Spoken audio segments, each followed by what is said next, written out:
सनातन परंपरा का सच्चा साथी, आर्यवर्त, भारत का स्वाभिमान।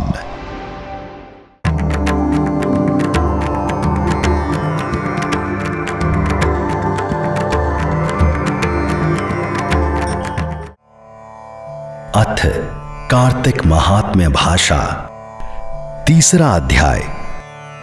सत्यभामा बोली, हे भगवान, आप काल स्वरूप हैं और काल के संपूर्ण भाग समान हैं, तब फिर कार्तिक मास ही क्यों श्रेष्ठ है? हे देव, सब तिथियों में एकादशी और सब महीनों में कार्तिक का महीना ही आपको प्रिय है। श्री कृष्ण बोले, हे कांते, तुमने अच्छा प्रश्न किया है। एकाग्र चित्त होकर बेन के पुत्र पृथु और महर्षि नारद का संवाद सुनो। जिसे पहले पृथु ने नारद से पूछा, तब नारद जी ने कार्तिक मास की श्रेष्ठता कही। नारद जी बोले, पहले सागर का पुत्र शंख नामक राक्षस त्रिलोकी के मथने में समर्थ हुआ।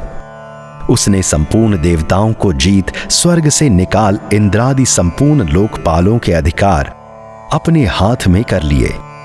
सब देवता उसके भय से मारे अपने अपने स्त्री पुत्र आदि लेकर बहुत वर्ष तक सुमेरु पर्वत की गुफाओं में वास करते रहे। जब देवता गुफाओं में रह रहे थे, तब शंखासुर ने विचार किया, मैंने देवताओं को जीत तो लिया है, तो भी वे बलवान मालूम होते हैं। हां, अब जान पड़ा कि वे सब वेद मंत्रों से युक्त हैं। इससे उनके वेद मंत्रों का हरण करने से वे सब बलहीन हो जाएंगे। ऐसा विचार कर वह असुर विष्णु भगवान को नींद से ग्रस्त देख स्वयंभू ब्रह्मा जी के लोक में जाकर वहां से वेदों को निकालकर चलने को तत्पर हुआ। तब वे उसके भय के मारे यज्ञ के मंत्र और बीजों समेत जल में प्रवेश कर गए। तब तो वह शंखासुर भी उन्हें ढूंढता हुआ समुद्र के भीतर विचरने लगा, परंतु वे वेद एक स्थान पर कहीं भी प्राप्त न हुए। पीछे से ब्रह्मा जी सभी देवताओं को संग ले और पूजा की सब सामग्री इकट्ठी कर बैकुंठ में विष्णु भगवान की शरण में गए। वहां उनके जागने के निमित्त सब देवता गाने बजाने लगे और गंध धूप बार बार देने लगे। उनकी भक्ति से संतुष्ट होकर भगवान ने नेत्र खोले। तब सब देवताओं ने विष्णु भगवान के दर्शन किए और षडोपचार से पूजा करके दंडवत पृथ्वी पर गिर पड़े। तब तो माधव भगवान उनसे कहने लगे, हे देवगण, मैं तुम्हारे भजन कीर्तन आदि कार्यों से प्रसन्न हुआ हूं। आप लोगों की मनोकामना मैं पूर्ण करूंगा। आश्विन शुक्ल पक्ष की एकादशी से देव उठनी एकादशी तक पहर भर रात्रि रहे।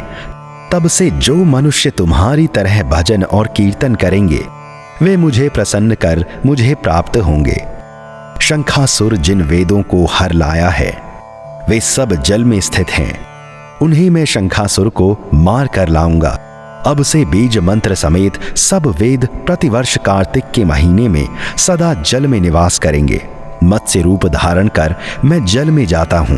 तुम संपूर्ण मुनियों को लेकर संग आओ और इस लोक में जो अच्छे मनुष्य प्रातः काल स्नान करते हैं, वे निश्चय अक्षत स्नान के फल को प्राप्त होते हैं। जो कार्तिक में सदा व्रत करते हैं, उनको हे इंद्र, तुम मेरे लोक में पहुंचा दिया करो। हे यम, तुम सदा उनकी विघ्नों से रक्षा करते रहो।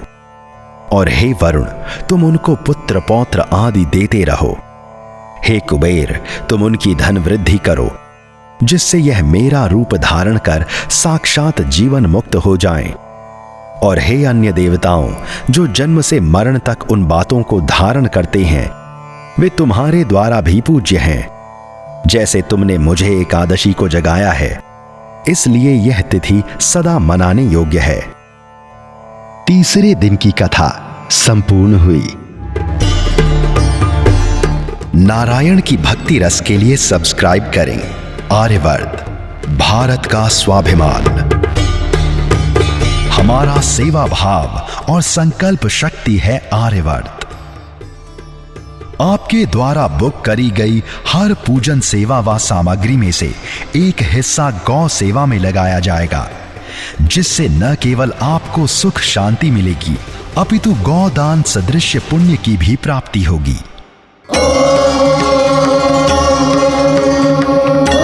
दान असंख्य पापों को नष्ट कर देता है।